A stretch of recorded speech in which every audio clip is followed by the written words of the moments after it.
reports asking the question, what would you do if you checked your bank account and suddenly found out you were a millionaire? That happened to a former Louisiana sheriff's dispatcher, and instead of notifying the bank, well, she quickly moved the cash into another account, used it to buy a home and an SUV. Kellen Spadoni, who you see here, was arrested for theft, and tonight is facing a lawsuit from Charles Schwab after she ignored several of their attempts, they say, to contact her and get the money back. Night court is now in session with civil rights attorney Robert Patillo and criminal defense attorney Brian Claypool. Welcome to you both.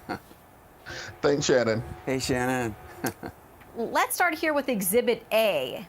On February 23rd, Schwab meant to transfer $82.56 into a Fidelity brokerage account, services account, but the company instead transferred $1,205,619, court records said.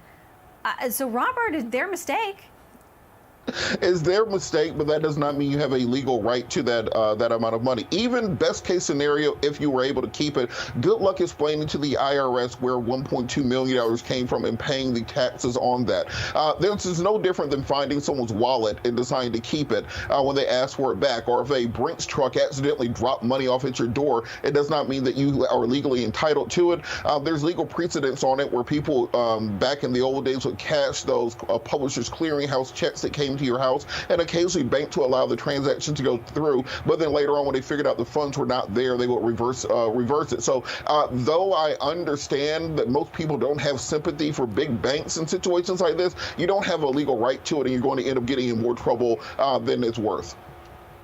It sounds like she is right now, innocent until proven guilty, but facing a lot of charges. Exhibit B, then, we go to. The company argues in its lawsuit that Spadoni's account contract with Schwab, now this came from the Charles Schwab account, includes an agreement that if a client receives an overpayment of funds, the client is required to return the full amount. Brian. Well, Shannon, first thing I'm going to do in the morning, I'm running over to Charles Schwab. I'm setting up my account there, and then fingers crossed, I get $1 million. Anyway, all kidding aside, last time I checked, we have a criminal court of law, not a moral court of law. And morally, this woman is incorrect, and she should do the right thing and transfer the money back. But the law is on her side, believe it or not, and I think it's going to trump that agreement that she signed, that she probably didn't even know what she signed, probably didn't even know what she read.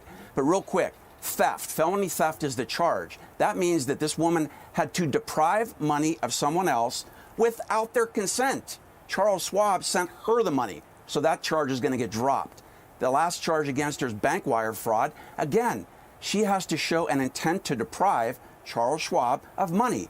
Last time I checked, Charles Schwab made a mistake and sent the money to her. So in the real world, she might walk free and she might have $1.2 million and she might have a wrongful termination case against the sheriff's department for firing her. They shouldn't have done that. Well, she's got a world of trouble to fight her way out of now. I mean, Brian, maybe she'll call you up. You are the defense attorney of all defense attorneys. You've made your case. Robert has made his. And we're told, by the way, detectives have been able to get back about 75% of the money. So maybe there'll be some goodwill there. I don't know. Robert and Brian, thank you for your very effective lawyering.